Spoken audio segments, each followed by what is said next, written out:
He's selling a ton of those things. Doing very well with this. Yeah, man. I think that's a #1 song, #1 CD that's out there right now. Not doing bad at all for a woman whose career was over 5 years ago. You're exactly right. Good thing she married a radio guy. Yeah, that's what it is. He's just Did playing. you He's playing see it over him and over and over. in and the over. audience at the show the other night? No. She was there with him next to her, and he was just like big, wide-eyed tourist. You know. Yeah. I mean, does he just look like looked out of place? Does he look like a radio guy? Yeah, he does. I mean, because you can see him. You can see him. You can spot him a mile off. But he just looked out of place. Yeah. I'm sure his program director made him wear a logoed T-shirt Yeah, right there. in the That's it. audience. It's 8:36 at WEZL. Katie Couric back on the Today Show this morning. Yeah. Being Forever? interviewed by Matt Lauer. Apparently, Katie has a book out, her life or whatever, and she is the guest this morning, and he was interviewing her. Ask her if she'd heard any real good rumors lately, which I think is a great question. Yeah. Matt Lauer's a good interview. Yes. You know, the line is so blurred now with who's on what network, and they just don't even seem to care about those things anymore. Remember, you never Not see like it used to be. You never see Cronkite being interviewed by whoever was on NBC at the time. Well, wouldn't that have been a conversation? Yeah. What was it? Huntley and Brinkley Boy, and oh, Cronkite all together in They one were- That's something conversation. you would have never Fiercely seen. competitive. Oh, and now they just float around. There's so Yeah. many places for them to be. They just float around. And nobody knows who they are, really. They know the face. Yeah. But I bet even Brian Williams, if you asked 25 people on the street who is the anchor of the nightly news, His name wouldn't come up. they'd know his face, and they'd recognize him as, a celebrity, but I bet they couldn't name him. I just reading this morning, the guy who was the daytime anchor on CNN up until the end of last year, Tony, he's a black guy. Always Bald head? Yeah, bald-headed guy, act like he was doing a stand-up routine the whole day. Drove you crazy. Yeah. They got rid of him in December, and he's now the anchor for Al Jazeera. He went to work for them, their English language news service. I mean, No kidding. literally, Wonder who we it's, got in the it's trade. Huh? Wonder who we got in the trade. I don't know. We had to swap prisoners. It's 8:30. The world's changed. I was reading. We were talking about the People magazine and how many of the most beautiful people are of age. I mean, they're not all 21-year-old models that you've never heard of. A couple of them are.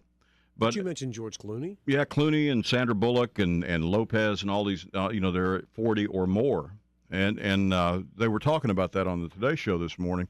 And they said that the experts now say 60 is the new 30. Does that not sound like a stretch to you? 60 is the new 30, meaning somebody who's 60 years old today is looking at life and feeling like a 30-year-old felt back then. I guess some Maybe. could. I guess some could. You got to admit. You got to admit. A 60-year-old today is definitely different than a 60-year-old was when I was growing up. Because I remember my mom or my dad at 60, and they were old. and Yeah, they were very near- old, you and were- they would never be doing the stuff that, for example, Darlene does. My mother would never go to the gym. Well, I wouldn't do what Darling. She would never I'm run. 37 and wouldn't do that. Well, you know what I'm saying. Yeah. I'm just saying it's to some people, I guess the 60 could be the new 30. Well, back in the day, when you hit 60, you were you were ready to stop living at that point. You were right close to Retirement? Social Security and sitting around and watching, soap operas is and Right. and it's not like that now. No. I mean, there's and a lot of people died seniors before are 70. So active now. Senior citizens are really, really active now. They're saying now that most of the baby boomers, and I mean, just taking them as an example, there's not a hope of retiring at 62, not a chance at 65. Most of them looking at working to 72, just to be able to survive, and then they have to count on another 20 years See, that's of living. Because of the way medicine is today and the way we take care of everything else, you're not going to die at 75 anymore. You're going to live an extra 8 or 9 years beyond that. You got to be able to pay for it and take care of it. And because they're saying that, because the baby boomers did such a horrible job of saving and preparing for retirement and that kind of stuff, that they're going to have to they'll be working until they're 70, 72 years old before they start drawing their Social Security. By choice.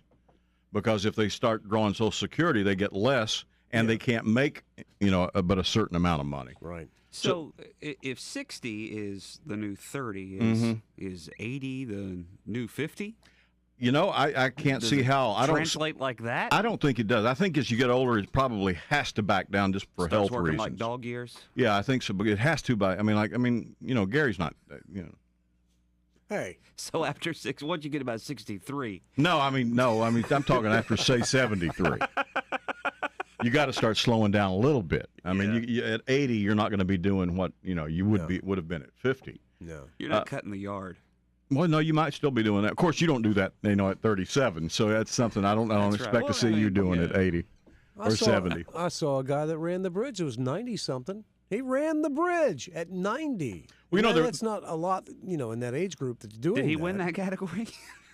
Might have been the only one in there. If he finished, he won. Let's put it that way. But I mean, it's they're saying now people who are 50 have to consider the fact that they will be working another 25 years. Do you think you're going to work another 25 years? If I live that long, yes. I think I will. You'll live I that think long. I'll work until the day I just drop. That's what I'm hoping. Because I don't see myself being able to retire. I didn't plan that well. It wasn't until that we interviewed that guy with that book that I even knew what a 401k was. Mm-hmm. They never taught us any of that stuff. I didn't know anything about all that. So I didn't. I'm one of those who didn't, plan smart. But now, I at this stage of the game, I know when I was 30, I was thinking, well, okay, by the age 50, I'll be off radio. I'll be closing in on retirement, maybe doing a little consulting or somewhere, and be on the downslide. Now that I'm 50, I'm thinking, okay, what's going to be my next career? I've got to think of something I can do for another 20 years. Because at some point they're going to let, this is going to be over. Yeah. And then what do you do for 20 years? You got to come up with a second career again. So I honestly believe that. I think I'll be working till I'm 70, 75. We'll start going to some parties with me. And I won't be working for Rick Rush DJ service.